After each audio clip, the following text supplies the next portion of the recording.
우리 하나님의 말씀은 예레미야 3장 12절부터 15절까지 보겠습니다.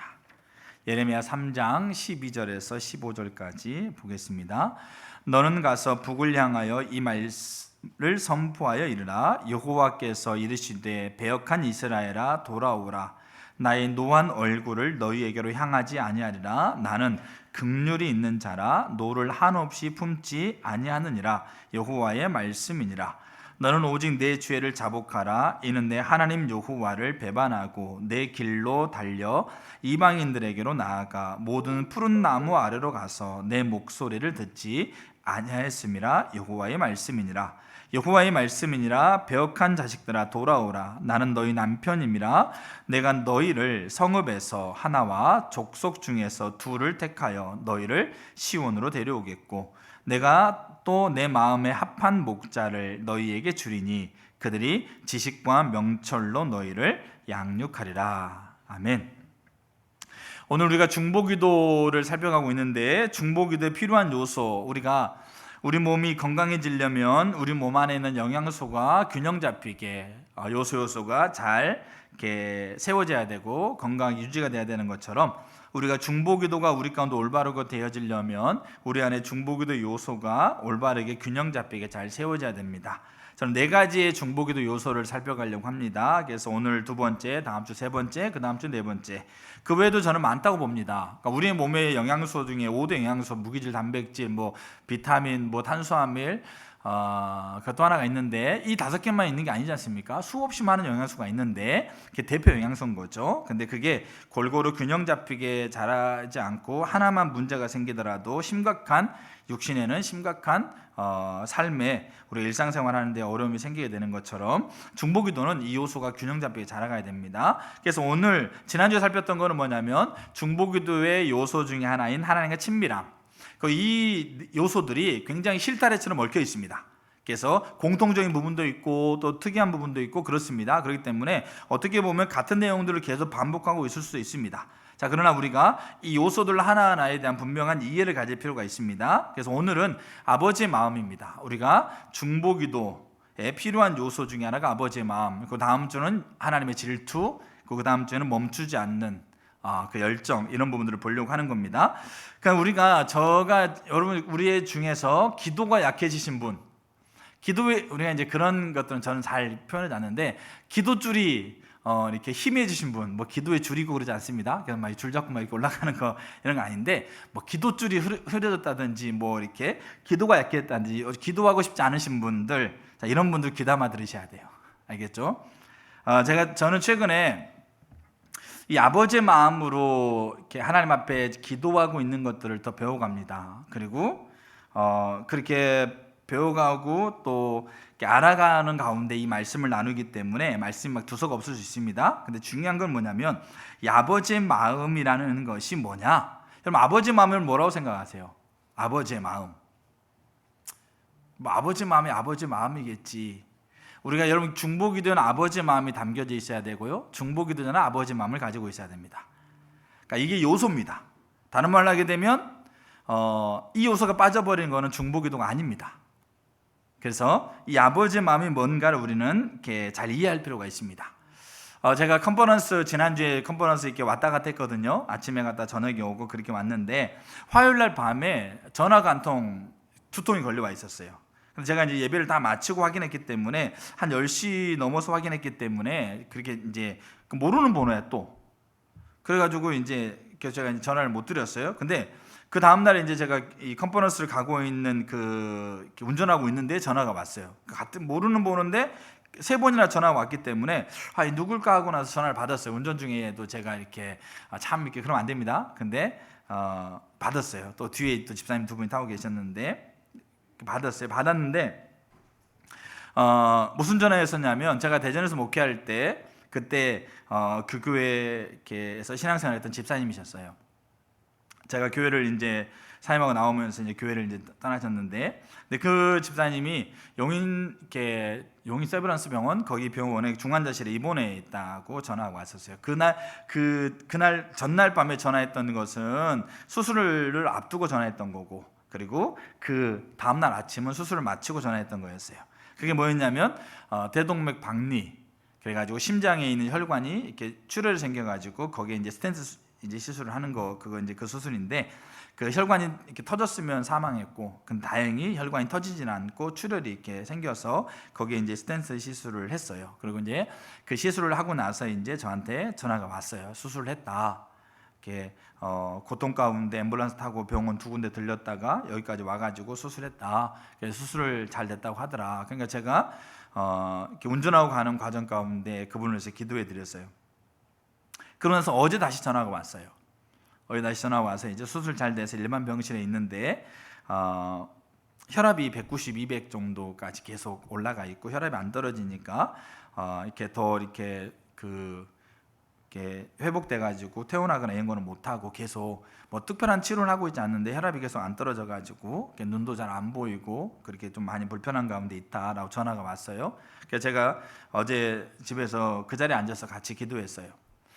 자, 그러면서 제가 여기에서 제가 기도할 때 그 기도 속에 제가 아버지 마음이 그 기도 안에 담겨져 있고 저는 아버지 마음을 가지고 그 기도를 드렸어요. 네, 제가 이제 이 부분을 제가 이제 살펴갈 거예요. 제가 제 아이를, 첫째 아이를 키우면서 아이가 태어날 때부터 이렇게 뭐 그 성장판이 양쪽이 다르고 또 아토피가 심하고 이런 상황 가운데 아이를 위해서 기도해가는 과정 가운데 하나님이 놀랍게 치유하셨어요. 이런 과정 속에 제가 어떤 부분을 분명하게 인식했냐면, 내가 하나님의 뜻대로 이 아이를 위해서 기도하면 하나님 반드시 듣는다, 이 확신이 생겼어요. 그러니까 이게 아버지 마음인데, 이 아버지 마음을 가지고 저는 제 아이를 위해서 지금도 기도해요. 그럼 저는 하나님이 분명하게 듣는다는 확신이 있어요. 근데 저는 지금 요 집사님, 그 다음에 제 아이, 그 다음에 저는 대한민국, 자, 이런 영역에서 저는 아버지 마음을 더 분명하게 인식하고 있고 제 기도에 아버지 마음이 담겨져 있고 저는 아버지 마음을 가지고 기도하고 있어요. 그리고 이제 교회, 지체 이렇게 그 영역별로 아버지 마음을 더 알기를 원하고, 아까 제가 말씀드렸던 중보기도는 자라가는 거고요, 중보기도 요소 또한 자라가는 겁니다. 그래서 이 아버지의 마음을 우리가 알아야 돼요. 그럼 아버지 마음이 뭐냐? 우리는 아버지 마음 이렇게 할 때 우리는 어떻게 이렇게 생각하기 쉽냐면, 하나님이 정말 하나님의 무한하시고 크신 긍휼과 사랑이구나, 우리는 이렇게 아버지 마음을 이해하기 쉬워요. 근데 아버지의 마음은 맞아요. 근데 아버지의 마음은 이것이 전부가 아니더라고요.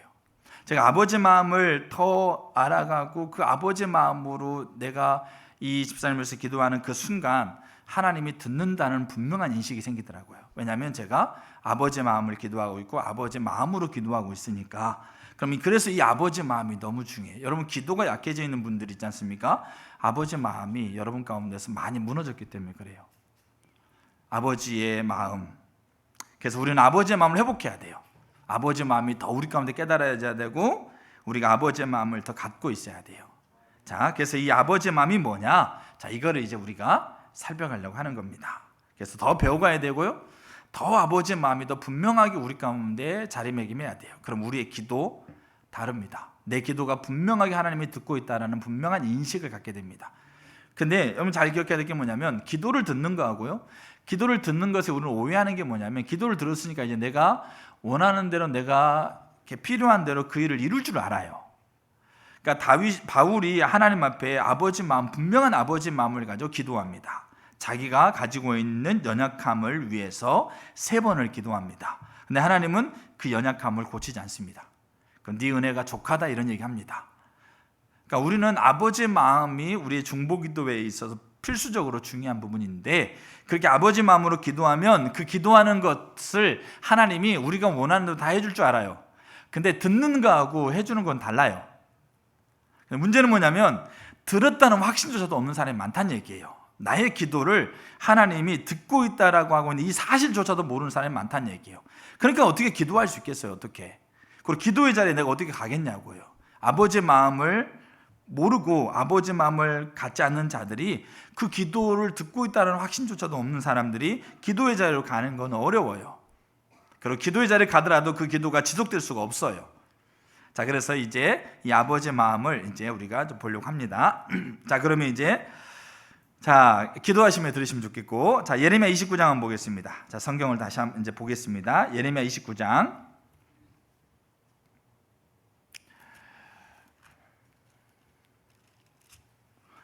자, 10절 보겠습니다. 10절과 11절은 우리가 정말 잘 알고 있는 구절이고 많이 우리가 들어봤던 구절이라 보시면 돼요.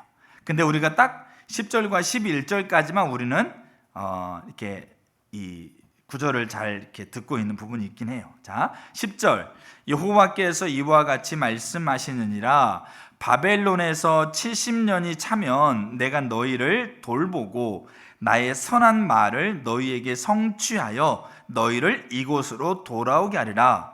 여호와의 말씀이니라 너희를 향한 나의 생각을 내가 아나니 평안이요 재앙이 아니니라 너희에게 미래와 희망을 주는 것이니라. 아멘. 요 구절 많이 들어보셨죠? 나의 생각은 너희를 향한 나의 생각을 내가 아나니 재앙이 아니고 평안이라. 이런 얘기 많이 들어보셨죠? 70년이 차면 내가 너희를 돌아오게 하겠다. 이런 얘기 많이 들었죠. 이게 이 구절이에요. 근데 우리는 여기까지 우리가 구절을 우리가 이렇게 많이 들어봤어요. 근데 그 다음 구절을 우리가 알아야 돼요. 자, 12절. 자, 12절 보세요. 같이 한번 읽습니다. 너무 중요한 구절이에요. 같이 한번 읽습니다. 시작. 너희가 내게 부르짖으며 내게 와서 기도하면 내가 너희들의 기도를 들을 것이요. 아멘. 여기 우리가 이제 잘 말해야 될 게 뭐냐면, 자, 성경은 하나님의 관점으로 쓰여진 책이기 때문에 여러분 성경이 우리가 묵상할 때 성경의 그 행간, 그러니까 1절, 2절 있다고 치면 1절과 2절 사이에 요게 이제 이걸 행간이라고 얘기합니다. 그러니까 아니면 단어와 단어 사이에, 그러니까 요 사이에 숨어 있는 하나님의 의도가 들어 있는 게 있어요. 그래서 우리는 말씀을 묵상할 때 그거를 찾아야 돼. 그걸 내가 찾는 게 아니고 하나님이 그거를 내게 비춰주시는 거예요. 하나님이 왜 이거를 말씀하셨지? 요절과 요절 사이에 하나님 이거를 하나님께서 우리에게 말씀하고 있는 바가 뭐지? 자, 이런 것들을 하나님의 관점 안에서 우리가 깨닫는 게 필요한 거예요. 자, 근데 저는 말씀을 보면서 너희를 향한 나의 생각을 내가 아나니 재앙이 아니라 평안이라 이렇게 얘기합니다. 그렇게 한다고 한다면 그러면서 너희가 내게 와서 기도하면 내가 들을 것이다 라고 하고 있습니다. 그러면 요 11절과 12절의 요 사이에 들어있는 중요한 내용이 저는 한 가지 있다고 생각해요. 혹시 여러분 그게 뭔지 알 것 같으세요? 너희를 향한 나의 생각을 내가 아나니 재앙이 아니라 평강이다. 너희가 내게 와서 기도하면 내가 너희 기도를 듣겠다. 그럼 요 사이에 뭐가 들어있겠어요? 요게 들어있는 거예요. 너희를 향한 나의 생각을 내가 아나니 너희가 너희를 향한 나의 생각을 알고 그 마음을 품고 내게 와서 기도하면 내가 듣겠다. 요게 저는 그 행간 사이에 들어있는 하나님의 마음이라고 생각해요. 그리고 여기서 말하고 있는 너희를 향한 나의 생각, 요거를 너희를 향한 나의 마음을 내가 아나니 재앙이 아니라 평강이다. 너희가 내 마음을 알고 내 마음을 품고 내게 와서 기도하면 내가 듣겠다. 이렇게 바꿔도 괜찮다고 생각해요. 우리가 하나님의 마음을 알고 하나님의 마음을 품고 하나님 앞에 엎드려 간구하면 하나님의 기도 들으세요. 이게 하나님께서 하고 있는 약속이에요. 그럼 도대체 여기서 말하고 있는 하나님의 생각, 하나님의 마음을 우리는 뭐라고 우리가 이해할 수 있느냐? 이거를 가장 잘 보여주고 있는 것 중에 하나가 저는 예레미야 3장 오늘 읽었던 본문이라고 생각해요. 다시 한번 가보세요. 예레미야 3장. 자, 예레미야 3장에서 자, 여기 예레미야에게 하나님께서 그렇게 얘기합니다. 너는 가서 어디를 12절 너는 가서 어디를 향해서 이 말을 선포하라 이렇게 돼 있습니까? 북을 향해서.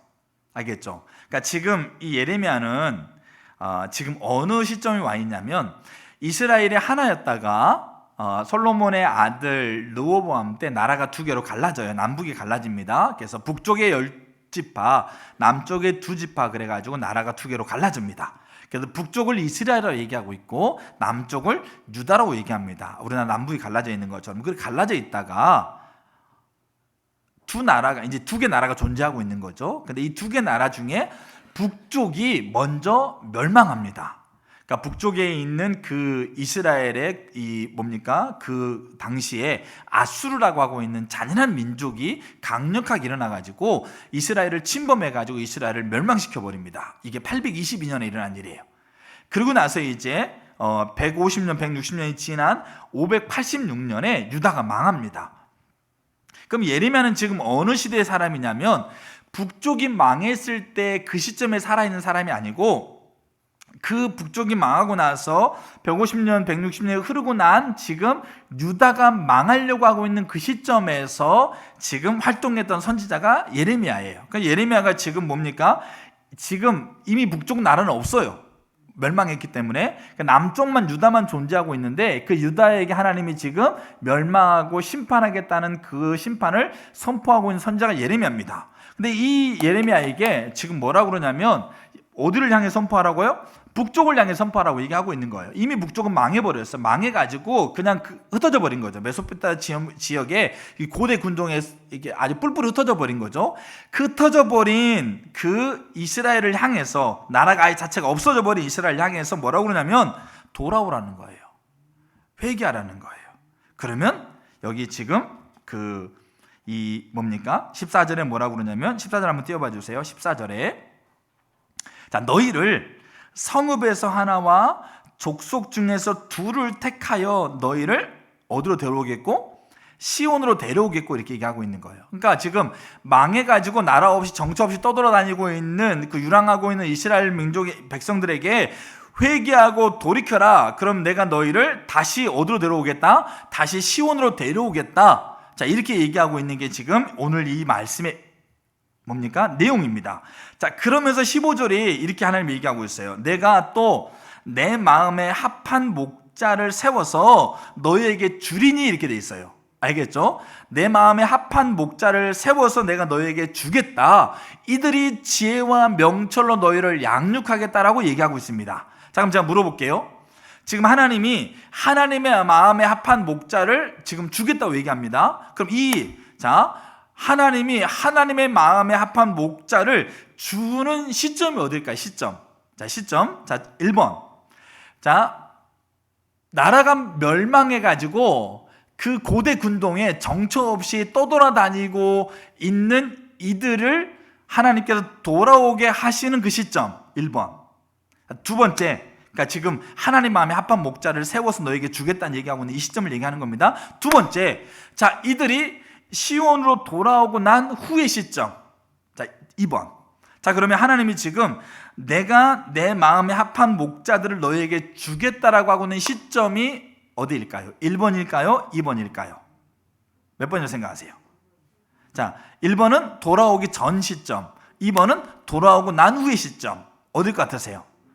정확하게 1번이에요.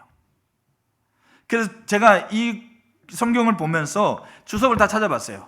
근데 주석의 대동소이하게 이렇게 얘기합니다. 본절에서 이스라엘과 유다가 포로로 끌려간 메소포타미아에서 시온으로 돌아올 때 새로운 지도자들의 인도를 받게 될 것을 약속하고 있다 이런 얘기예요. 그렇다고 한다면 여기 지금 하나님이 내 마음에 합한 목자를 내가 너에게 주겠다. 여러분 여기에 아버지의 마음이 들어가 있어요. 그럼 여기에 아버지의 마음이 들어가 있는데 여기에 들어가 있는 아버지의 마음이 뭘까요? 우린 여기에서 우리가 알아야 될 아버지 마음과 우리가 품어야 될 아버지의 마음이 여기 있다는 거예요. 단순히 그냥 하나님이 크신 긍휼을 사랑하구나 이런 정도가 아니란 얘기예요. 아버지 마음이. 그럼 뭐냐? 자, 그래서 이 두 가지 큰 어떤 이 아버지 마음을 찾을 수가 있어요. 하나는 뭐냐면 내가 시온에서 돌아올 때 그때 내 마음에 합한 목자를 세우겠다. 자, 이거를 이사야가 똑같이 예언하고 있어요. 이사야가 똑같이 예언하고 있는 게 뭐냐면 이사야 30장 이렇게 얘기합니다. 자, 30장 18절에 그러나 여호와께서 기다리시나니 이는 너희에게 은혜를 베풀려 하시며 일어나시리니 이는 너희를 긍휼히 여기려 하심이라. 이렇게 얘기합니다. 그러면서 20절에 뭐라고 그러냐면 내가 환난과 고생의 떡과 물을 너희에게 주었지만 너의 스승을 다시는 숨기지 않겠다. 너의 스승이 너희에게 세워주는 것을 너희가 볼 것이고 너의 스승이 이 길이 바른 길이기 때문에 이 길로 가라 라고 외치는 소리를 들을 것이고 너희가 만든 우상이 더럽고 불결한 것이기 때문에 불결한 물건을 던짐같이 던져버리라 하는 그 소리를 내가 들을 것이라는 얘기죠. 언제? 이들이 이사야 시대 때 이사야도 하나님의 심판을 예언하고 있는데 그 심판 가운데 이들이 다시 회복되었을 때 하나님의 스승을 세우는 게 아니라 여전히 멸망과 심판, 환난과 고생의 떡과 물을 먹고 있는 그때 하나님이 그들에게 스승을 세울 거란 얘기예요. 그 스승의 소리가 그들에게 들릴 거란 얘기죠. 이 길이 옳은 길이고 이 길이 바른 길이고 너희가 우상을 불에 던져버림 같이 너희 가지고 있는 하나님으로부터 오지 않는 걸 던져버려라 라고 하고 소리를 듣게 될 거란 얘기죠. 그리고 나서 그 소리를 듣고 그러게 너희들이 하나님 앞에 돌아왔을 때 내가 너희를 시온으로 데리고 오겠다. 예레미야 3장에 나오는 것처럼 시온으로 데리고 오겠다. 그럼 데리고 오는 끝나느냐? 그렇잖아요. 그 시온으로 데려와서 여전히 하나님의 마음에 합한 목자들이 지혜와 명철로 그들을 양육하며 세워갈 거라는 거죠. 뭘 위해서? 하나님의 목적과 하나님의 유업을 성취할 백성들로 그들을 세워가는 거예요. 이게 하나님이 지금 얘기하고 있는 내 마음에 합한 목자를 내가 너에게 주겠다라고 하고 있는 하나님의 의도인데 이 의도 속에 하나님의 마음이 담겨져 있다고요. 그러면 하나님의 마음이 뭐냐면 보세요. 이 첫 번째 큰 축의 하나님의 마음은 그거예요. 하나님의 마음은 고난과 환난과 어려움, 그 822년의 아수르 잔인한 민족에서 완전하게 망해버린 그 하나님의 심판이 그들에게 와 있지만 근데 문제는 하나님의 의도는 심판이 아니었다는 얘기예요. 하나님의 목적은, 하나님의 관점은 하나님을 떠나고 하나님을 배반한 자들에게 미움과 분노로 하나님의 진노를 쏟아붓는 것처럼 보이는 심판에 가득하고 있는 그 상태이지만 하나님의 의도는, 하나님의 목적과 하나님의 관점은 심판이 아니고 저주가 아니고 뭐였다는 거죠? 하나님의 무궁한 사랑과 하나님의 그 크신 자비로 인한 하나님의 긍휼로 인한 회복이었다는 얘기죠. 이게 내 마음에 합한 목자를 내가 너에게 주겠다라고 하고 있는 시점이 이스라엘이 시온으로 돌아오기 전의 시점이에요. 이게 하나님의 마음이에요. 그 또 하나가 있어요. 그게 뭐냐면 하나님이 내가 내 마음에 합한 목자를 너희에게 주겠다라고 하고 있는 건 하나님의 결단이에요. 하나님의 강력한 의지예요. 여기 아버지 마음이에요. 제가 아까 그 집사님을 위해서 기도했다고 그랬죠. 그 집사님을 아버지 마음으로 기도했다고 하고 있는 그거예요. 지금 이 힘듦 가운데 있지만 하나님의 의도는 하나님께서 무한한 긍휼과 무한한 사랑으로 하나님께서 하나님 백성으로서의 이 사람을 하나님이 대하고 있음과 그리고 하나님께서 강력한 의지를 가지고 이 사람을 이끌고 인도하고 있다라고 있는 하나님의 강력한 의지, 그것을 가지고 기도하고 있는 거예요. 여러분, 이게 아버지 마음이에요. 그 중보기도자에게는 이 아버지 마음이 있는 거예요. 자, 그래서 우리는 이 아버지 마음을 두 가지의 관점에서 이해할 필요가 있어요. 내 마음에 합한 목자를 너에게 주겠다라고 하고 있는 것에 아버지 마음이 담겨 있다고 생각하는데 이 두 가지의 관점에서 봐야 돼요. 첫 번째 관점에서 볼 게 뭐냐면, 첫 번째 관점에서 우리는 아버지 마음을 볼 때 우리는 아버지의 마음을 아버지의 의도라고 우리는 볼 수 있어요. 아버지의 의도는 뭐겠어요? 아버지의 관점, 아버지의 목적, 아버지의 긍휼, 자, 이런 게 아버지 마음이에요. 이게 무슨 말이냐면, 우리가 제가 좀 살펴가겠지만, 여러분, 우리가 아버지 마음을 안다, 그리고 아버지의 마음을 갖는다, 이거는 우리는 아버지의 의도, 아버지의 관점과 아버지의 목적과 아버지의 긍휼을 내가 알고 갖는다는 말이에요. 그래서 이렇게 생각하시면 돼요. 아버지의 관점에서 자신을 포함한 하나님 백성들에 대한 올바른 이해와 그들을 향한 하나님의 사랑을 아는 게 아버지 마음이에요. 그러니까 그게 그 사랑이 아버지 마음이고, 아버지 마음을 안다는 것은 아버지의 관점에서 자신과 하나님의 백성들에 대한 올바른 이해와 그들을 향한 사랑을 아는 거고, 그 사랑을 갖는다는 게 아버지 마음을 알고 갖는다는 거예요. 그래서 이 첫 번째 영역에서요, 우리는 중요한 게 있는 게 뭐냐면, 아버지의 마음은 첫 번째로 나를 향한 아버지 마음을 먼저 알아야 돼요. 중보기도자는 중보기도자 자신을 향한 아버지 마음을 알아야 돼요. 그러니까 바울이 예수를 만나고 나서 바울이 절대적으로 확신했던 게 뭐냐면 아버지의 마음이었어요. 아버지의 관점, 아버지의 의도. 그러니까 바울은 이렇게 고백해요. 하나님의 사랑에서 나를 끊을 자가 없다. 그 어떤 것도 아버지의 사랑에서 나를 빼앗아갈 자가 없다. 그 아들을 내어주셔서 나를 샀는데, 아들을 내어주고 나를 다시 자신에게로 이끌었는데, 그렇게 아들을 내어주고 나를 이끌었던 아버지 하나님께서 내가 아무렇지 않게 취급되거나 방치되도록 그렇게 하나님은 둘 수가 없다. 이게 바울이 알았던 아버지의 마음이었어요. 아버지의 관점이었어요. 누구를 향해서? 자신을 향해서. 그리고 바울은 이 아버지의 관점에서 자신을 이해했어요. 아버지의 관점에서 내가 누구냐? 아버지의 의도에서 내가 누구냐? 아버지의 목적에서 내가 누구냐? 그랬을 때 나는 하나님의 자녀다. 나는 하나님 나라 시민이다. 나는 하나님 나라의 유업을 상속받은 자다. 나는 하나님의 성품으로 닮아가도록 하나님께서 나에게 은혜를 붓는 자다. 나는 하나님의 특별한 은총과 사랑과 관심의 대상이다. 나는 하나님께서 내게 은혜를 부으셔서 그리스도를 닮아가도록 나를 빚어가게 하고 있는 은혜의 손길 아래 있는 자다. 지금 이런 거 하나하나 살펴보는 시간이 아니기 때문에 그 아버지의 관점에서 내가 누군지를 봤다는 얘기예요. 내가 누군지를 이해했다는 얘기예요. 이게 아버지의 마음을 우리가 아는 거예요. 그러니까 하나님의 관점에서 나와 하나님 백성들에 대한 올바른 이해와 그들을 향한 사랑, 이게 아버지의 마음이고, 그것을 내가 아는 것, 내가 갖는 것을 내가 아버지의 마음을 안다고 얘기하는 거예요. 첫 번째로 나를 향한 아버지의 마음을 알아야 돼요. 여러분을 향한 아버지의 마음을 아세요? 얼마나 사랑하시는지, 절대적으로 끊을 수 없는 사랑으로 나를 사랑하고 있는지, 그리고 그 아버지의 관점과 의도와 목적에서 내가 누군지, 내가 어떤 존재인지, 무엇을 할 수 있는지, 어떤 걸 내게 하나님께 내게 이루어가고 있는지, 이거를 아는 거예요. 여기 아버지 마음이니까. 그리고 두 번째는 뭐겠어요? 그렇게 나를 향한 아버지 마음을 알 뿐만 아니라 하나님의 백성을 향한 아버지 마음을 아는 거예요. 여러분 보세요. 예수님은 이 아버지 마음이 있었어요. 예수님은 아버지 마음이 있었는데 보세요.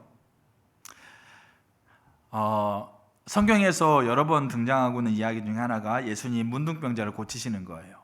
그러니까 문둥병자는 우리가 전염되는 질병이고 저주의 질병이라고 그랬기 때문에 그 마을에 살 수 없어서 밖으로 격리돼서 살 수밖에 없어요. 그리고 사람이 지나다니면 이렇게 비껴야 돼요. 그럼 그렇기 때문에 몸만 아픈 게 아니에요. 문둥병은. 그러니까 이 성경에 나와 있는 문둥병자들은 단순히 육체적으로 그렇게 이 전염되는 질병을 가지고 있는 존재다, 그런 게 아니에요. 자, 육체적으로, 사회적으로, 관계적으로, 정서적으로, 영적으로 완전하게 버림받은 자예요. 알겠죠? 단순히 몸만 아픈 게 아니고 관계 사회적으로 사회 생활을 못 해요. 관계 안 돼요. 그 다음에 정서, 계속 사람들이 너는 저주받았다, 너는 못났다, 네가 그렇게 있는 것은 네가 저주받은 자이기 때문에 감정적으로 정서적으로 완전히 버림받은 자예요. 영적으로 그 문둥병은 하나님의 저주 때문에 일어난 질병이라고 여기기 때문에 하나님부터 버림받은, 완전하게 전인격적으로 버림받은 이 총체적인 질병이 문둥병이에요. 아무도 가까이 가지 않고 아무도 상대해주지 않아요. 심지어 가족조차도. 그런 문둥병자를 예수님이 만나요. 근데 예수님이 성경에 보게 되면 예수님께서 문둥병자에게 어떻게 하시냐면 그에게 다가가셔서 그에게 손을 대고 그 질병을 고쳐요. 왜 그렇게 하셨을까요? 문둥병자에게 다가가셔서 고치는 것을 왜 그렇게 하셨을까? 그때 성경에 이런 얘기가 나와요. 예수님이 그 병자, 그 아픈 사람을 보면서 민망히 여겼다, 이런 표현을 쓰고 있어요. 개역 한글에 민망히 여겼다는 말은 불쌍히 여겼다, 국률이 여겼다, 이런 뜻이에요. 부끄러워, 민망한데, 이런 얘기가 아닙니다. 국률이 여겼다, 불쌍히 여겼다, 이런 말이에요. 근데 이게 히브리어, 헬라어로 이게 뭔 얘기냐면 이게 스프랑코 니조마이라는 헬라어인데 우리 많이 들었죠. 이거는 뭐냐면 창자, 알겠죠? 우리 안에 있는 창자라는 그 의미에서 표현되고 있는 거예요. 여러분, 창자가 꼬이면 뭐라고 그러는지 환장한다고 해요. 환장이 창자가 꼬이는 거예요. 정말 환장하건데 이게 정말 죽을 것 같은 그런 아픔이 있었을 때 그런 표현을 쓰는 거죠. 그러니까 무슨 말이냐면 창자가 꼬이는 것 같은 아픔이 비견될 정도로 상대방을 향한 연민, 상대방을 불쌍히 여기고 가엾게 여기고 동정하고 있는 그 얘기를 스프랑크 니존마이 민망히 여기다는 말이에요. 이 말은 내가 하나밖에 없는 내 딸이, 하나밖에 없는 내 아들이 지금 아파가지고 지금 죽어가고 있는 것을 바라보고 있는 엄마의 심정이에요. 가슴이 미어지는, 가슴이 후벼 파지는, 알겠죠? 창자가 완전히 꼬이는 같은 아픔, 죽을 것 같은 아픔으로 갖고 있는 그 연민, 그 사랑, 그 긍휼이 이게 스프랑크 니존마이라는 단어예요. 근데 이거를 예수님이 문둥병자를 향해서 그를 바라보면서 그를 다가가고 있는 동기를 민망히 여겼다고 쓰고 있는 거예요. 그게 무슨 말입니까? 그게 예수님은 나를 향한 아버지의 마음뿐만 아니라 상대방을 향한, 하나님의 백성을 향한 아버지 마음을 가졌어요. 그래서 그거를 창자가 끊어질 것 같은, 가슴이 후벼 파질 것 같은 그 상황과 그 처지와 그 현실을 바라보면서 가슴이 찢어질 것 같은 그런 연민과 긍휼과 아픔을 가졌다는 얘기예요. 이게 누구의 아픔이었고 누구의 긍휼이었었냐면 하나님의 아픔이고 하나님의 긍휼이고 하나님의 그 애통함이었다는 얘기죠. 그거를 예수님이 가진 거예요. 그래서 아무도 취급하지 않고, 아무도 인간 취급하지 않고 있는 그 사람에게 다가가셔서 그 사람에게 손을 내밀어서 그 사람을 만지면서 치유했어요. 육신적인 치유뿐만 아니라 정서적으로, 관계적으로, 사회적으로, 영적으로, 전인격적으로 치유를 일으키시는 거죠. 모세 아버지의 마음을 가졌어요. 출애굽기에서 성경 그렇게 얘기합니다. 하나님께서 이 백성을 용서해 주세요. 이 백성을 용서하시는 것을 위해서 내가 필요하다면 내 이름을 생명책에서 지워주세요. 그 말은 즉슨 제가 하나님을 떠나서 제가 지옥 가도 괜찮습니다, 이런 얘기예요. 왜 그럴까요? 하나님의 관점에서 아버지가 이 백성을 얼마나 사랑하는가를 이가 알고 있었기 때문에 자기의 이름을 생명책에서 지워달라고 할 정도로 그가 이스라엘 백성들을 사랑한 거예요. 바울 마찬가지입니다. 내가 내 민족을 위해서 내 이름이 생명책에 지워지고 내가 지옥 가도 괜찮습니다. 이게 그냥 하는 기도가 아니에요. 그들은 하나님 백성을 사랑했어요. 왜요? 아버지 마음, 하나님의 마음이 그들 가운데 있으니까, 하나님이 얼마나 그들을 사랑하는지 그들이 아니까 그 사랑을 가지고 그들은 이 하나님 백성들을 사랑한 거예요. 그게 아버지 마음이에요. 근데 이걸로 끝나는 게 아니에요. 아버지 마음에 단순히 하나님이 사랑하니까 이들을 하나님이 내가 사랑해야지, 이걸로 끝나는 게 아니었다는 얘기예요. 뭐냐면 이들이 하나님의 백성이라고 하고 있는 올바른 이해를 가지고 있었어요. 무슨 말이냐면, 자, 마태복음, 예수님, 자 보세요. 창자가 끊어질 것 같은, 가슴을 후벼 파질 것 같은 애통과 연민과 아픔과 그 크신 긍휼 아버지 마음으로 민망히 여겼다고 얘기하고 있는 의미라고 한다면, 근데 예수님이 또 이런 얘기를 마태복음 15장 24절에 내가 이스라엘 집에 잃어버린 양을 위해서 왔다, 이렇게 쓰고 있어요. 그러면 잘 보세요.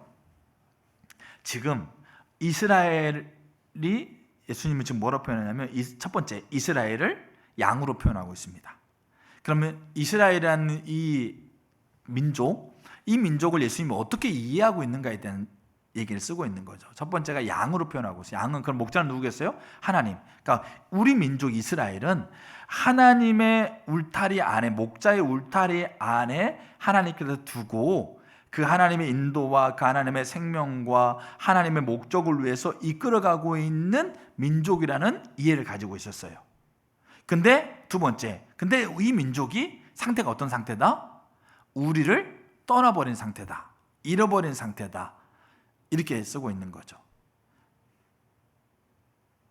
하나님의 양으로서 하나님의 목적과 의도와 하나님 백성인 존재인데 하나님을 배반해서 떠나버린 상태. 그러니까 이거는 이 백성들이 어떤 모습이고 어떤 의도를 가지고 어떻게 하나님께서 이끌어가고 있는지에 대한 의도를 안 거예요. 자, 모세. 출애굽기 32장에서 하나님이 시내산에서 금송아지 섬기고 있는 이스라엘 백성들을 향해서 하나님이 진멸한다고 했을 때 하나님의 표현을 잘 보셔야 돼요. 하나님 뭐라고 얘기하냐면 1절과 7절 이렇게 얘기를 합니다. 모세야, 네가 인도한 네 백성, 네가 데리고 가라 이렇게 얘기를 해요. 아니면 네가 인도한 네 백성을 내가 진멸하겠다. 그 다음에는 네가 인도한 네 백성이라고 하나님 표현하고 있어요. 그러니까 하나님 표현을 잘 보셔야 돼요. 모세한테 모세야 네가 인도해 왔던 출애굽에서부터 애굽에서부터 네가 이끌어왔던 너의 백성이 지금 이런 상태다. 너의 백성을 내가 심판하겠다. 너의 백성을 데리고 가라. 이런 얘기 쓰고 있다는 얘기예요. 하나님이 지금 모세에게. 그럼 모세는 하나님 앞에 기도하면서 뭐라고 그러냐면 하나님 11절에 하나님 이들은 내 백성이 아니고 누구 백성입니다? 당신의 백성입니다. 주의 백성. 당신이 이끌어왔던 당신의 백성입니다. 그러니까 이게 무슨 말이냐면 모세는 정확하게 이 지금 이스라엘이 시내산에서 금송아지 섬겨서 하나님의 진노 가운데 지금 심판이 지금 코앞에 닥쳐오고 있는 이들이 하나님의 백성이라는 이해를 가지고 있다는 얘기예요. 자, 솔로몬. 우리가 알고 있는 솔로몬의 기도가 큰 기도가 두 번 나옵니다. 역대 6장에 성전을 짓고 나서 하나님 앞에 기도했던 기도. 그러니까 하나님이 그 기도의 응답으로 7장에 내가 하늘에서 듣고 스스로 겸비하여 기도하고 얼굴을 구하고 악한 길을 떠나면 내가 그 기도를 듣고 그 땅을 고치겠다. 이 역대 7장 14절에 위대한 하나님의 응답이거든요. 근데 요 솔로몬의 기도가 있고, 근데 솔로몬이 기도했던 기도 중에 그 더 앞서 했던 기도가 있는 게 뭐냐면 역대 1장에 솔로몬이 왕으로 처음 하나님 앞에 이제 왕으로 세워졌을 때 역대 1장에 솔로몬이 이스라엘 백성 리더들을 다 데리고 기브온 산당으로 올라가요. 거기서 집중적으로 하나님을 찾습니다. 흔히 거기에서 1,000번제가 들어있다고 얘기도 하기도 해요. 근데 집중적으로 하나님을 찾았을 때 역대 1장 7절에 하나님이 밤에 나타나세요. 나타나셔서 솔로몬에게 뭐라고 얘기합니까? 네가 무엇을 원하느냐? 내가 너한테 원하는 것 다 줄게. 이렇게 얘기합니다. 근데 솔로몬이 뭐 구했어요? 우리가 알다시피 지혜를 구합니다. 그럼 솔로몬은 왜 지혜를 구했을까요? 이제 왕이 되어져서 이제 자신의 백성들을 잘 다스려야 되니까, 자신의 하나님의 뜻대로 이 백성을 잘 다스려야 되니까 자기가 통치하는 자기의 백성들을 그렇게 잘 왕으로서 잘 책임감을 갖고 다스려야 되니까 다스릴 수 있는 지혜를 구했다? 여러분, 이게 아니었어요. 솔로몬이 하나님 앞에 지혜를 구하고 있는 그 어간에서의 기도를 잘 보게 되면 솔로몬이 자기가 왕이 되지 않습니까?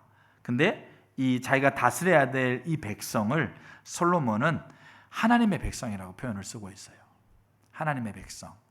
그럼 이게 정말로 중요한 의미를 갖고 있습니다. 처음에 이스라엘의 왕이 사울입니다. 그럼 사울을 하나님 왜 왕으로 세웠을까요? 사울에게 이스라엘 백성을 통치하라고 세운 게 아니었어요. 그럼 사울을 하나님이 왕으로 세운 이유는 하나님의 백성을 본래 하나님이 통치하고 계셨어요. 그게 이스라엘이 하나님 백성이니까 하나님이 통치하고 있었단 말이에요. 근데 하나님의 백성으로서 이스라엘이 하나님의 통치를 받는 것을 원치 않았어요. 주변 나라 보니까 다 왕을 세워가지고 강력한 나라가 이루어지는 걸 보면서 본래 하나님이 그렇게 통치하고 있었는데도 그거를 그들이 이렇게 의미를 잘 몰랐어요. 그래서 왕을 세워달라고 그랬습니다. 그래서 하나님이 그거를 계속 이렇게 고수하고 이렇게 미루다가 그들이 계속 요구하니까 왕을 세웠어요. 그게 사울이에요. 이 사울을 세우는 거는 뭐냐면 사울에게 하나님의 백성을 사울에게 뭡니까? 사울이 다스리도록 사울에게 주고 있는 게 아니었어요. 여전히 사울은 왕이었지만 여전히 이스라엘 백성은 누구의 백성이에요? 하나님 백성인 거야. 그럼 사울은 그럼 어떤 역할을 합니까? 왕이라는 직위를 가지고 있었는데 왕으로서 이들이 이제 자기 백성이 되는 게 아니고 하나님의 대리자이신 분이에요. 여전히 사울이 왕이었어도 여전히 이스라엘 백성은 하나님 백성인 거예요.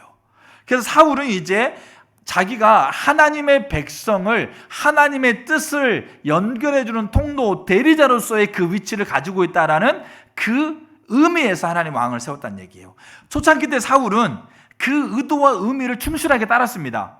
근데 점점점 그가 전쟁에 승리하고 힘을 갖게 되었을 때 점점점 그가 뭐 하게 된 거죠? 하나님의 백성을 자기 백성 삼게 됐어요. 하나님이 여러 차례 경고했어요. 이 백성은 네 백성이 아니고 네 뜻대로 할 수 있는 백성이 아니고 너는 내 백성을 나의 뜻을 따라서 통치하고 나의 뜻을 알리고 나의 뜻으로 인도하는 대리자라는 것을 여러 차례 알렸어요. 사무엘에게. 하나님 사울이 그거를 끝내 그것을 받아들이지 않아요. 그래서 하나님이 사울을 버려요. 그러니까 누구를 세웠느냐? 다윗을 세워요. 똑같아요. 다윗도 똑같이 여전히 이스라엘은 하나님 백성이에요. 하나님이 인도해 갈 거고요, 하나님의 통치해 갈 거고요, 하나님 보호할 거예요. 근데 다윗을 왕으로 세우는 것은 다윗에게 이제 네 백성이다, 네가 통치하라, 이게 아니고 똑같이 다윗을 하나님의 대리자로서 하나님의 백성을 통치하고 하나님의 백성을 다스리는 그 역할로 세웠다는 얘기죠. 다윗은 정말 신실하게 그를 감당했어요. 그리고 세 번째 솔로몬이에요. 솔로몬이 집정 초기 때 왕이 됐어요. 어렸을 때, 연약했을 때, 아직까지 어떤 것들을 잘 갖추지 않았을 때 왕이 됐어요. 근데 그가 하나님을 집중적으로 찾으면서 하나님이 내가 너한테 뭐 해줄까? 그랬을 때, 이때 하나님, 이 백성은 내 백성이니까 내가 이 백성을 잘 통치하고 다스려야 됩니다. 그러니까 그 통치하고 다스릴 수 있는 지혜를 제게 해주세요. 이렇게 기도한 게 아니고, 하나님, 이 백성은 당신의 백성입니다. 당신의 백성인데 나를 대리자로 세웠습니다. 그래서 나는 당신의 백성을 당신의 뜻대로 인도해야 되고 당신의 의도대로 인도해야 되는데, 그 뜻대로 의도대로 이끌기 위해서 당신의 지혜가 필요합니다. 하나님, 제게 당신의 지혜를 주세요. 이게 솔로몬의 기도였어요. 이 기도가 하나님의 마음에 너무 흡족했던 거죠. 여러분, 이게 주의 백성이라고 하고 있는 이 올바른 이해가 아버지 마음인데요. 보세요. 하나님의 백성이기 때문에 하나님 의도하신 목적이 있어요. 하나님 백성이기 때문에 하나님의 통치권 안에 들어가 있어요. 하나님 백성이기 때문에 하나님 보호하세요. 하나님 백성이기 때문에 하나님 필요를 채워요. 하나님 백성이기 때문에 하나님 목적에 이끌어가도록 하나님께서 그 삶을 책임져요. 그 삶을 빚어가고 그 사람의 역사예요. 이게 여러분 아버지 마음이에요.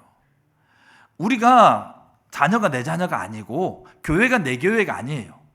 이게 뭡니까? 이게 내 자녀를 위해서 내가 아버지 마음을 갖는다. 이 말은 하나님이 이 자녀를 사랑하지. 여러분, 그거 단순히 그거 아니란 얘기예요. 그게 맞아요. 근데 여기에는 아버지 마음이 한 측면에, 내가 내 마음에 합한 목자를 너에게 주겠다라고 하고 있는 이 하나님의 이 마음이 표현되고 있는 것에는 너희를 향한 내가 크신 긍휼, 심판과 저주의 너희가 지금 모습 가운데 있지만 나는 너희를 여전히 사랑하고 너희를 여전히 기뻐하고 너희를 여전히 회복하기로 해. 그 크신 긍휼과 사랑이 있어. 이것만을 얘기하고 있는 게 아니고 너희가 내 백성이야, 이런 얘기예요. 나의 보호 아래, 나의 통치 아래, 나의 목적 아래, 나의 의도 아래 너희가 놓여 있다. 그게 아버지 마음이란 얘기예요. 내가 아버지 마음으로 기도한다. 단순히 하나님 사랑이 있으니까 하나님 저 사람을 긍휼하게 해주세요, 이게 아니고 이 사람이 당신의 백성입니다. 내 아들이, 내 딸이 당신의 백성입니다.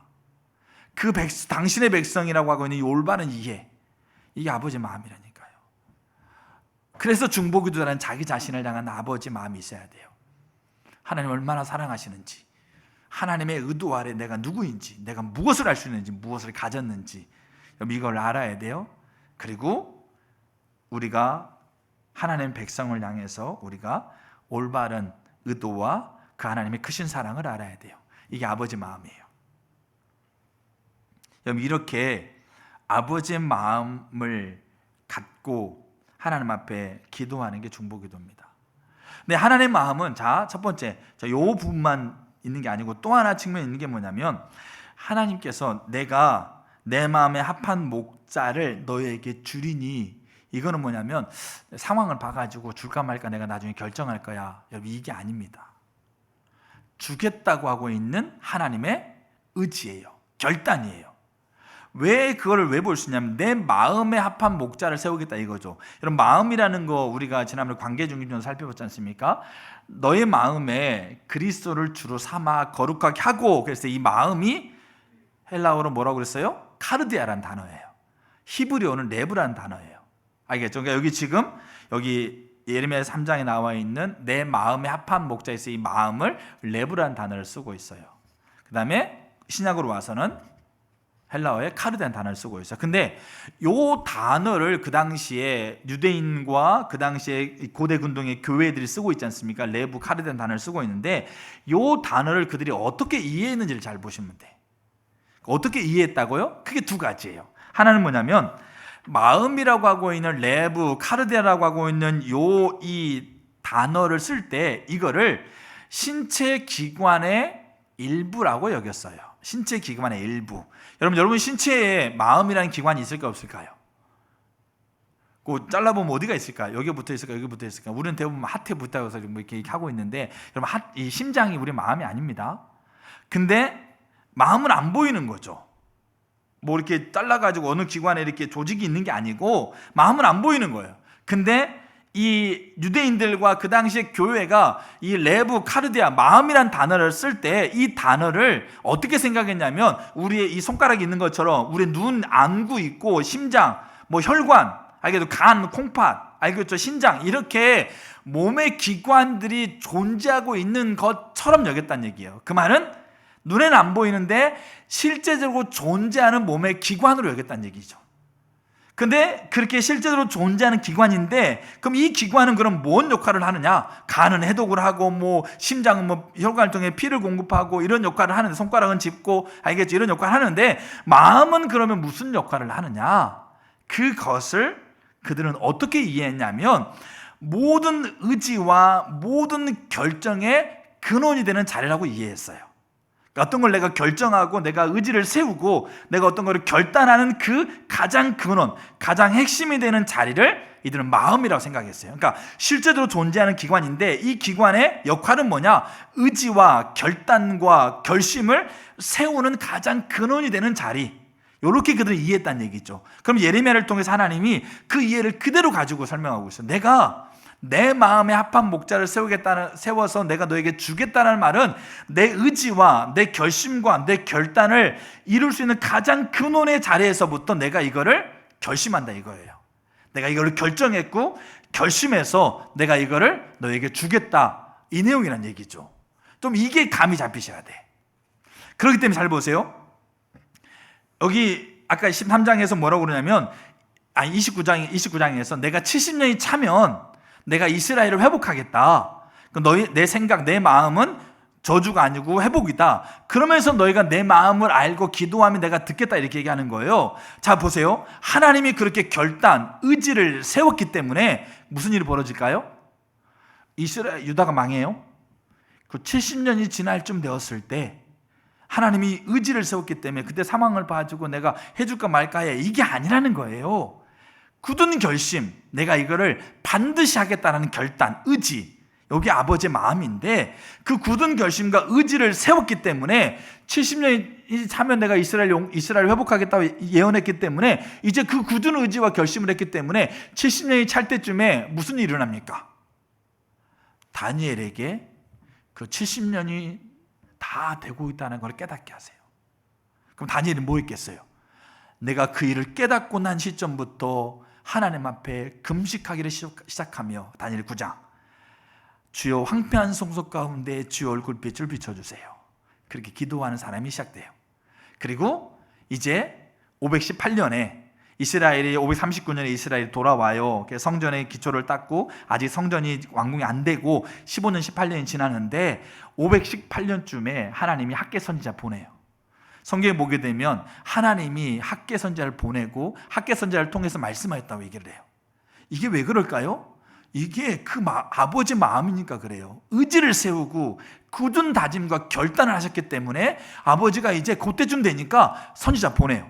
학개 스가랴를 통해서 뭐라고 그럽니까? 너희가 하나님의 성전을 짓다가 성전 공사를 그치고 너희가 지금 이렇게 살고 있는 거 하나님 뜻이 아니다. 하나님이 너희가 열심히 살았지만 너희에게 아무런 축복을 주지 못했던 것, 그게 너희가 지금 하나님 앞에 올바르지 않기 때문이다, 이러면서 강력하게 성전을 건축하라 촉구해요.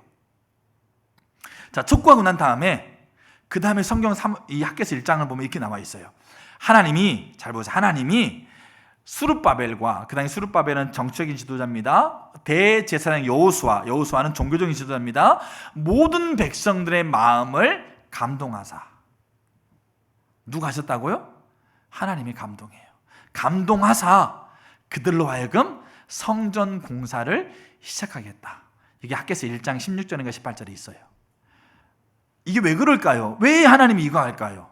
하나님이, 이게 하나님 마음이니까 그렇다는 얘기예요. 하나님이 그 의지와 결심과 결정과 결단의 근원의 자리에 하나님이 뜻을 세웠기 때문에, 그게 아버지의 마음이니까 그 70년이 되었을 쯤에 너희가 기도하는 자를 세웠고 이제 그 2년 전쯤에 핫게스가를 보냈고 그들의 마음을 감동해서 그들이 성전공사를 시작해요. 2년 동안 성전공사를 시작합니다. 516년에 그들이 초라하게 보일지 모르지만 성전을 완공합니다. 그때 핫게스 2장에서 이전 영광, 솔로몬의 성전과 비교할 수 없는 영광으로 내가 임하겠다. 너희가 성전을 짓겠다고 결심했던 때부터 한번 돌아봐라. 내가 어떻게 움직이는지 돌아봐라. 이게 아버지의 마음이에요. 아버지의 마음은 단순히 큰 긍휼로 사랑하시는구나. 여러분 이것만이 아니란 얘기예요. 그래서 자, 성경 한 구절 찾으겠습니다. 저는 이것을 보면서 분명하게 이 아버지의 마음으로 제가 집사님을 위해서 기도하니까 하나님 듣는다는 인식이 분명해지는 거예요. 내가 내 아이를 위해서 기도하면 하나님 반드시 듣고 있다는 인식이 이래 생기는 거예요. 저 때문이 아니에요. 아버지의 마음을 알면 알수록, 아버지의 마음을 가지면 가질수록 내가 하나님께서 이게 밀접하게 연결되어 있다고. 하나님과 친밀한 가운데서 그분 앞에 서서 그분의 의도를 알고 그분의 의도를 기도하면, 저는 지금 학교를 위해서 기도하고 있어요. 분명하게 하나님께서 기도를 듣는다는 분명 확신이 있어요. 근데 그 기도를 듣고 하나님이 하나님의 때에 이루어가는 건 달라요. 내가 생각하는 방법으로 안 할 수 있어요. 근데 하나님 분명히 기도를 듣는다는 확신이 있어요. 아버지의 마음을 알고 아버지의 마음을 가져가면 가져갈수록 더 분명해져요. 자, 한번 성경 한번 볼게요. 이사야 25장 보세요. 이사야 25장. 이사야가 이 아버지의 마음을 이렇게 표현하고 있어요. 자, 25장. 이사야도 똑같이 있지 않습니까? 이스라엘의 심판을 예언했던 선지자예요. 자, 근데 25장 1절 한번 이렇게 보세요.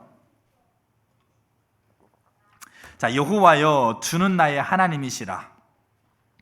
내가 주를 높이고 주의 이름을 찬송하오니, 이렇게 되어 있습니다. 그러니까 여러분 이거는 지금 이 이사야가 하나님의 하나님 되심을 높이고 찬송하는 것도 포함되어 있어요. 근데 여기에 이사야가 주를 높이고 주의 이름을 찬송한다라고 하고 있는 그 이유를 쓰고 있어. 왜냐, 내가 하나님을 찬송하고 하나님의 이름을 높인다. 왜? 하나님은 하나님이시기 때문에. 여러분 그것만 담겨 있는 게 아니에요. 그 뒤에 뭐라고 그러냐면, 자 보세요. 주는 기사를 옛적에 정하신 모대로 뜻대로 성실함과 진실함으로 행하셨다. 자, 이 말이 무슨 말이냐면 이거예요. 자, 이사야는 이스라엘의 남유다와 북이스라엘의 심판을 예언하고 하나님의 심판과 하나님의 분노를 얘기하고 있지만, 이사야 하반부에는 뭘 얘기하고 있어요? 하나님의 회복을 얘기합니다. 근데 이사야의 전체 속에는 어느 성경보다 더 많이 등장하고 있는 게 누구에 대한 예언일까요? 메시아에 대한 예언. 그러니까 예수 그리스도에 대한 예언이 그 안에 담겨 있어요. 근데 이사야는 예수님이 태어난 걸 보았을까요? 못 봤을까요? 못 보고 죽어요. 그러니까 예수라는 사람, 알겠죠? 그 사람이 마리아의 아들로서 태어나지도 몰라. 근데 지금 여기 나의 하나님입니다, 내가 주의 이름을 찬송합니다, 주의 이름을 높입니다라고 하고 있는 거는 뭐냐면, 지금 하나님이 이사야의 예언대로 이스라엘을 회복할 뿐만 아니라 2000년이 지난 다음에 메시아를, 지금 예수라는 메시아를 보낼 것까지 이사야는 하나님 앞에 찬양하고 있다는 얘기죠. 그럼 그걸 왜 그렇게 찬양했을까요? 이사야가 뭡니까? 그걸 보고 있으니까, 그걸 봤으니까 찬양하고 있는 게 아니고 이거예요. 주는 기사를 옛적에, 옛날부터, 지금 있는 이 시간 이후에 있는 것은 자기가 몰라. 될지 안 될지 몰라. 근데 지금 이전에 살펴보니까 자기 나라의 역사, 자기의 삶의 역사, 알겠죠? 살펴보니까 하나님은 그 기사를 옛적부터 신실하고 진실하게 행해왔다. 근데 그 기사가 뭐다? 당신이 뜻을 세웠던 것을 하나님은 그 뜻을 신실하고 성실하게 지금까지 행해 오셨다. 그러니까 앞으로도 주님이 정하실 뜻, 이스라엘을 회복하시고 메시아를 보내시겠다라고 하고 있는 하나님의 결단, 하나님의 의지를 하나님이 하실 것이니까 나는 지금 여기에서 하나님을 찬양한다. 지금 여기에서 하나님을 높인다. 지금 여기에서 하나님을 기도한다. 이게 이사야의 고백이었어요. 하나님의 정하신 뜻대로 성실과 진실함으로 행하였고 행할 것이기 때문에, 행하고 있기 때문에 이게 아버지의 마음이에요. 여러분 눈에 이 아버지의 마음이 보이십니까? 여러분 자녀를 향한 아버지 마음이 보이세요? 이 뭡니까? 사랑과 이 아버지의 백성으로서 분명한 이해가 보이세요? 그리고 아버지가 그 가장 의지와 결단과 결심의 근원의 자리부터 뜻을 세우고 있다는 게 여러분 가운데 보이세요? 이게 보이면 우리는 그거 기도하게 돼 있어요. 그리고 그 아버지 마음의 기도를 예레미야 29장에 내 생각을 내 마음을 내가 아나니 저주 재앙이 아니고 회복이라. 너희가 내 마음을 알고 내 마음을 품고 내 앞에 와서 기도하면 내가 듣겠다. 여러분, 이 분명한 하나님의 약속이 여러분 가운데 분명하게 인식될 거예요. 그럼 내 기도를 듣고 있다는 사실이요 뚜렷하게 보여요. 분명하게. 그래서 요한계시록에 하나님이 성도들의 기도를 그냥 내버려두지 않고 누구를 통해서요? 천사들. 알겠죠? 하나님이 인간보다 약간 더 재능이 뛰어나게 만든 천사들, 그 천사들을 보내서 그 하나님 백성들이 그 요한계시록 고난 가운데 드리고 있는 기도입니다. 그들의 기도를 가치 있게 소중하게 그릇에 담아가지고 어디로 가져간다고요? 하나님 보좌 앞에 있는 대접에 거기에다 붓는다고 해요. 아버지 마음으로 드리는 기도를 그렇게 천사들을 통해서 그렇게 대접에 붓는 거예요. 그리고 그 대접이 쏟아질 때 놀라운 일들이 벌어져요. 그 쏟아진 가운데는 원수의 멸망도 포함되어 있고요, 악한 것에 완전하게 끊어지는 것도 포함되어 있고요, 하나님 백성을 완전히 회복할 것도 포함되어 있고요, 하나님의 약속은 수없는 많은 약속이 그 안에 포함되어 있어요. 근데 그게 우리의 생각과 다를 수 있어요. 제가 기도에 대한 책들을 읽어보면 이런 거 있었어요. 어떤 거냐면 어떤 가족이 사랑하는 게 어머니가 아파요. 그래서 하나님 앞에 기도합니다. 하나님, 어머니를 살려주세요. 기도합니다. 그래서 그들이 기도했을 때 정말 뜨겁게 아버지 마음으로 그렇게 기도했는데 그 어머니를 하나님이 하늘로 이렇게 데리고 가셨어요. 그 다음부터 그들이 기도를 안 해.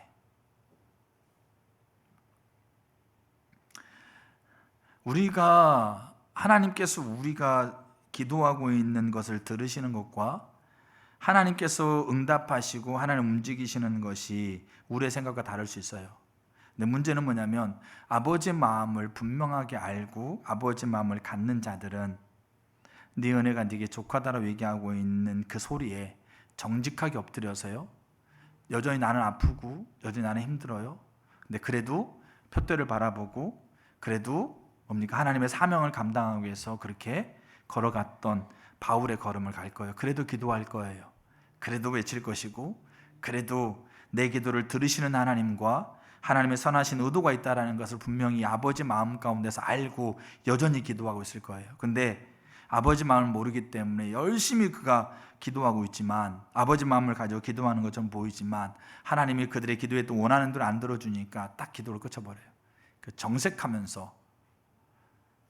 실제로 그 이야기가 제가 책에 어디서 봤더라? 하여튼 그 책에 있어요. 그래가지고 그 어떤 분이 가서 같이 기도했고 그 다음에 몇 달 있다가 왔는데 부모님이 소천하고 있는데 와서 기도에 대해서 얘기할 때 그들이 정색하면서 기도 안 한다고. 이제 여러분, 이게 우리의 모습이에요. 이게 우리의 기도가 왜 약해졌을까요? 우리의 기도가 왜 희미해졌을까? 우리의 기도가 왜 강력하게 힘을 발휘하지 못하고 내 기도를 듣고 있다는 인식이 없어서 그래요. 확신이 없어서 그래요. 왜 그럴까요? 그 아버지의 마음이 우리 가운데 무너져 있기 때문에 그래요. 아버지의 마음이 우리 가운데 선명하게 우리 가운데 인식이 안 되기 때문에 우리의 기도는 힘이 없어요. 듣는다는 신뢰가 없는데, 듣고 있다는 인식이 없는데, 내 기도를 하나님이 천사들의 명에서 그 기도를 가치 있게 싸가지고 하늘 대접에 붓고 있다는 인식이 없는데 어떻게 기도합니까? 그 기도에 나오라고 하니까 나오고서 해서 기도하는데 그 인식이 없는데 어떻게 거기서 하나님 앞에 기도하고 있겠어요? 안 돼요. 안 될 수밖에 없어요. 근데 아버지 마음을 알고 아버지 마음을 더 깊이 알아가면 알아갈수록 분명하게 내 눈에 보이는데, 이 사람을 향한 사랑과 이 사람이 당신의 백성이라는 분명한 뭡니까? 하나님의 의도, 목적, 관점 보이고 이 사람을 향해 하나님의 뜻을 세우고 결단하고 결심하고 의지를 가지고 있다는 게 눈에 보이는데, 그리고 그 마음으로 하나님 앞에 기도하면 듣는다는 것이 확신이 보이는데 기도하지 않겠냐고요. 내 눈에 아무것도 안 보이고 안 이루어져 있고 내가 기도해도 더 뭡니까? 안 되는 것처럼 보이는데도 끝까지 기도하는 거예요. 그래서 또 하나의 요소가 멈추지 않는 거예요. 나중에 제가 다다음주에 볼 거예요. 끊임없이 그 일을 이룰 때까지 가는 거예요. 여러분, 이게 하나님이 뜻을 정하신 것을 성실하고 진실하게 행하셨다는 걸 알았던 이사야가 하나님 앞에 그 메시아가 올 것까지 하나님 앞에 감사하면서 찬양하면서 기도하고 있는 고백이 25장 1절입니다. 저 여러분들에게 아버지의 마음이 회복돼야 돼요. 나를 향하고 내 가족을 향하고 교회를 향하고 민족을 향하고 나라를 향하고 열방을 향한 아버지의 마음이 회복돼야 돼요. 내 마음에 합한 목자를 내가 내게 주겠다라고 하고 있는 이 아버지의 마음을 알아야 돼요. 그리고 그 마음이 더 깊어지셔야 돼요. 그러면 우리는 그것을 위해서 기도할 수 있게 돼요. 자, 마지막으로 한 가지만 간단하게 살펴볼 것은 뭐냐면 이 아버지의 마음은 하나님의 주권과 연결되어 있습니다. 하나님의 주권과 연결되어 있다. 이게 무슨 의미냐? 제가 그런 게 있었어요. 뭐냐면 이제 예를 들게요. 내가 지금 몸이 아파요. 그러니까 내가 지금 내 자녀도 그렇고 내 형제도 그렇고 정말 엄청나게 큰 어려움이 닥쳤어요. 그래서 내가 이제 아버지의 마음으로 정말 이것을 위해서 기도해요. 힘들고 어려운 것들을 하나님의 마음으로 하나님의 사랑과 아버지의 백성으로서 아버지 의도와 아버지 뜻을 세우고 있고 하나님께서 그렇게 움직여가신 결단하고 있다는 그 아버지 마음으로 기도하고 있어요. 그래서 정말 힘든 와중 가운데 있어요. 근데 하나님이 어느 날 너 그거 내려놓고 저 사람 위해서 기도해라. 저 사람 위해서 네가 더 하나님 앞에 서라. 근데 알고 봤더니 저 사람 보니까 내가 지금 처해 있는 것보다 훨씬 더 괜찮아. 지금 단적인 예를 드는 거예요. 그럼 우리는 어떻게 하셔야 돼요? 지금 하나님 지금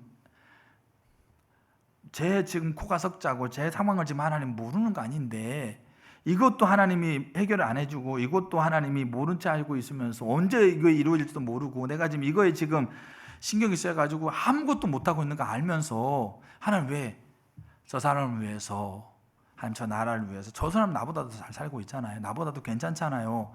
근데 왜 나로 하여금 기도하게 합니까? 그렇게 하실래요? 여러분 아버지의 마음은 아버지의 주권과 연결되어 있어요. 그럼 어떻게 하셔야 돼요? 그럼 내리는 거예요. 그러면 그거 뭡니까? 하나님만 맡기는 거예요. 그럼 어떻게 하셔야 돼요? 하나님이 그 아버지의 마음을 보이면서 내게 하라고 하고 있는 거기에 내 고개를 돌리는 거예요. 그게 아버지 마음을 아는 자들이에요. 제가 차를 운전해 가면서 전화를 받으면 안 됩니다. 아시겠죠? 근데 그분의 전화 속에서 절박함을 봤어요. 아마 이 예배를 듣고 있을 수 있어요. 근데 저는 절박함을 봤어요. 그래도 예전에 함께 있었던 목회자라고 생각해서 자기가 절박했을 때, 자기가 힘들었을 때 전화가 왔어요. 저에게.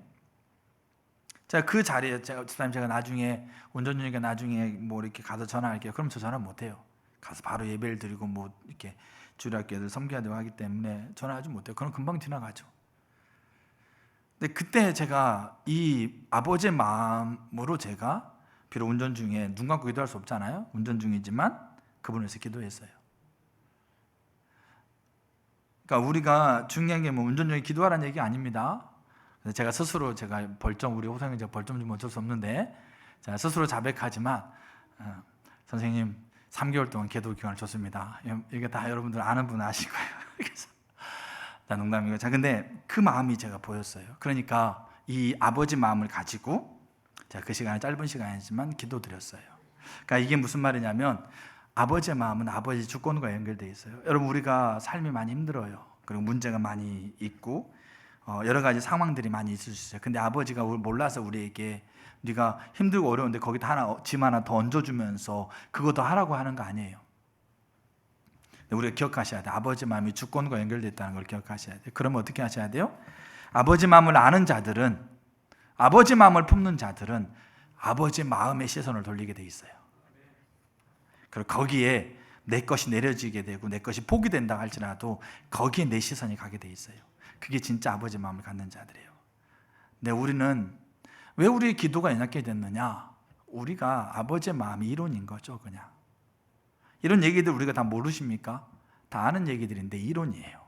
여전히 우리는 내 생활에, 여전히 우리는 내 감정에, 내 경험에 여전히 우리가 하나님이 다양한 각도를 통해서 기도하라고 그러는데 우리는 기도 안 하고 있잖아요. 기도를 스스로 외면하고 있잖아요. 제가 대화해보면서 야 기도해야 되지. 기도해도 안 돼요. 기도해봤어요.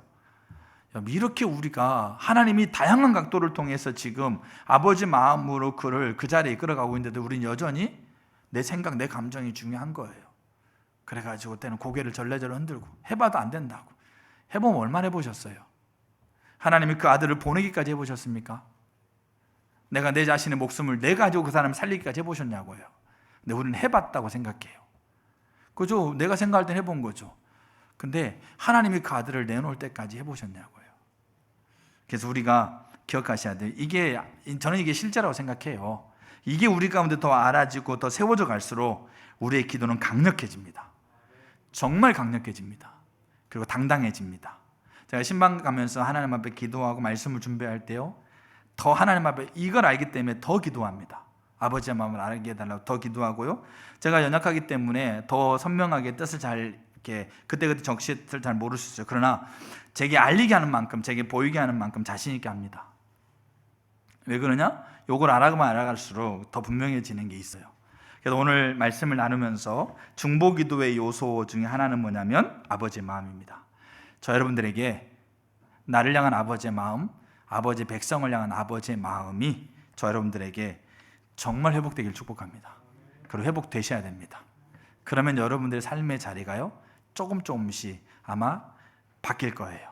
내가 조금씩 여러분 삶이 바뀌는 모습을 여러분들이 볼 거예요. 왜냐하면 그 마음을 알고 갖는 자들에게 하나님이 계속 감동하시는 것들이 그 마음에 이제 실제적으로 더 알아져 갈 거예요. 그렇게 되기를 축복하고, 우리 에스온교회가 중보기도로 세워지려면 이런 아버지의 마음을 알고 아버지의 마음을 갖는 자들이 더 세워져야 돼요. 그리고 우리에게 더 기도의 하나님의 이 요구들이 계속 우리 가운데 알려지기로 해요. 우리는 계속 기도할 거고요.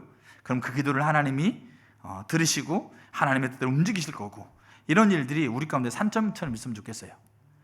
그래서 우리 저 여러분들 안에 그렇게 아버지의 마음이 회복되기를 축복합니다. 아멘. 우리 찬양 같이 하나 하겠습니다.